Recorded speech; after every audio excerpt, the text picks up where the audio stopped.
Hello everyone, welcome to my channel. Let's start. So आज मैं आपके लिए लेकर आई हूँ न्यू वीडियो एंड जिसमें हम एक नया टॉपिक करेंगे, मैगजीम्स ऑफ टीचिंग। कि टीचिंग को समय में क्या क्या पॉइंट्स ध्यान में रखने चाहिए, क्या क्या टीचर यूज करती है क्लासरूम में, उनके बारे में पढ़ेंगे। Educationist and teacher engage in the task of an actual classroom teaching have evolved certain simple notions and working ways based on our experience which may prove quite helpful in the task of teaching। यहाँ पे educationist and teachers ने मुझे कुछ task बताया जो कि कहीं ना कहीं वर्किंग वेज है जो टीचर एक्सपीरियंस करती है एंड कहीं ना कहीं वो काफी हेल्पफुल रहते हैं टीचिंग में। तो इन सबको हम मैगजीम्स ऑफ टीचिंग कहते हैं। तो नीचे कुछ इंपॉर्टेंट वर्ड्स गिवन है जो मैगजीम्स ऑफ टीचिंग हम यूज करते हैं। From known to unknown, known से unknown। known can always prove reliable base for making acquaintance with the unknown। मतलब अगर आप कोई टॉपिक बच्चे को पढ़ा रहे हो तो जो बच्चा उससे रिलेटेड जानता है उसके बारे में पहले इंट्रोडक्शन देना कि बच्चा कितना जानता है, फिर उसके बाद हम अननोन टॉपिक पे आएंगे। तो इससे क्या होगा, बच्चे को ये होगा कि हाँ मुझे इसके बारे में कुछ पता है, तो वो काफी एक्टिव रोल प्ले करेगा। अगर आप डायरेक्ट अननोन चीजें डिस्कवर कर दो, कह दो, एक्सप्लेन कर दो तो समझ नहीं आएगा बच्चे को। बट अगर हम जब नोन टू अननोन चाहते हैं तो इसमें बच्चे को टॉपिक समझने में, एक्टिव रहने में हेल्प मिलती है। Next is from definite to indefinite. Definite things मतलब जो चीज, कॉन्सेप्ट, इवेंट या नॉलेज है जो डेफिनेट है तो वो इजीली अप्रोच हो जाएगी। जो इनडेफिनेट वंस है उसके कंपैरिजन, जो रियलिटी में है उसको बच्चा जल्दी सीखेगा इन कंपैरिजन टू इनडेफिनेट। तो पहले हम डेफिनेट वाली चीजों को एक्सप्लेन करते हुए फिर उसके बाद इनडेफिनेट की तरफ जाएंगे।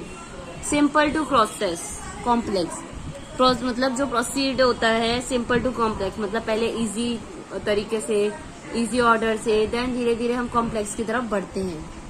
From concrete to abstract, concrete material is to be shown, like living examples हो गए जो गिवन दिए जाते हैं लर्निंग को इजी एंड बच्चे की नॉलेज को बच्चा नॉलेज को एक्वायर कर पाए इसलिए दिए जाते हैं।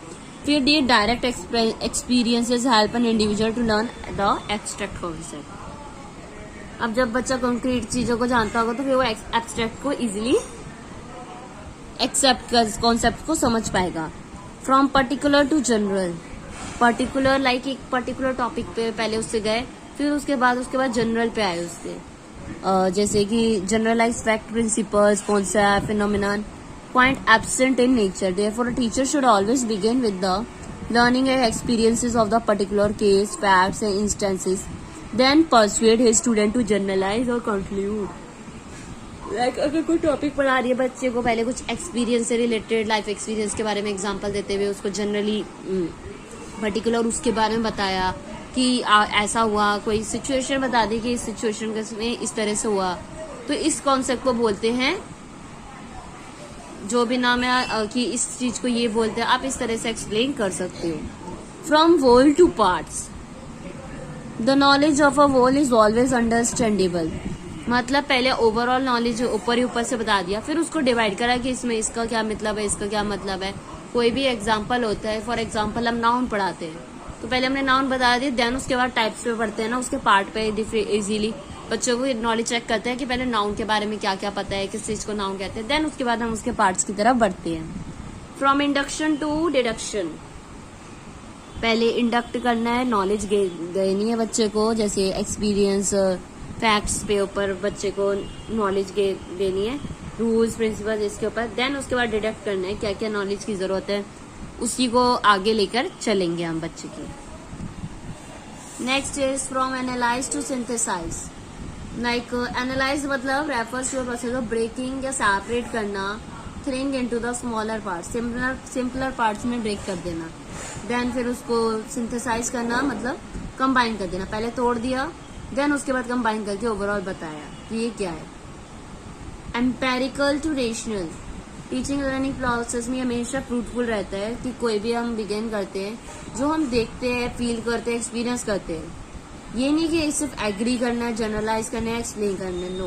तो पहले बच्चा जो देख रहा है, फील कर रहा है, एक्सपीरियंस कर रहा है, उसको पहले एज अ नॉलेज यूज करना है, as a strategy, as a method in teaching, then after that उसको तोड़ते हुए आगे बढ़ना है। Next from psychological to logical, In psychological point of view, the planning organization of teaching activities are based on child's needs, interests, abilities and capacities. But a wise teacher integrate his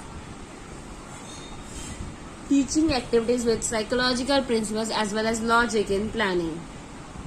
psychological point of view तो अपने mind में रखता है, उसको ध्यान में रखते हुए हम बच्चे की नीड्स, इंटरेस्ट, एबिलिटीज को ध्यान में रखते हुए आगे की प्लानिंग करते हैं। देन फिर हम लॉजिकली की तरफ बढ़ते हैं कि उसके किस तरह से हम उसका एक्सपीरियंस वगैरह को टीचिंग में यूज कर सकते हैं, लर्निंग में, कॉन्सेप्ट एक्सप्लेनेशन में।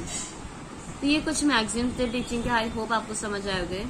वीडियो अच्छी लगी हो, हेल्पफुल लगी हो तो वीडियो को लाइक शेयर तो कर ही दीजिएगा। एंड कुछ जितने भी मैक्सिम्स मैंने आपके साथ शेयर करे उनमें से एटलीस्ट 5 मैक्सिम्स के नेम आप मुझे नीचे कमेंट सेक्शन में शो बताएंगे। कोई भी 5 कौन से जो आपको याद हो गए हैं। एंड जाने से पहले मेरे चैनल को सब्सक्राइब कर दीजिए ताकि और भी ऐसी वीडियोस मैं आपके साथ शेयर करती रहूं।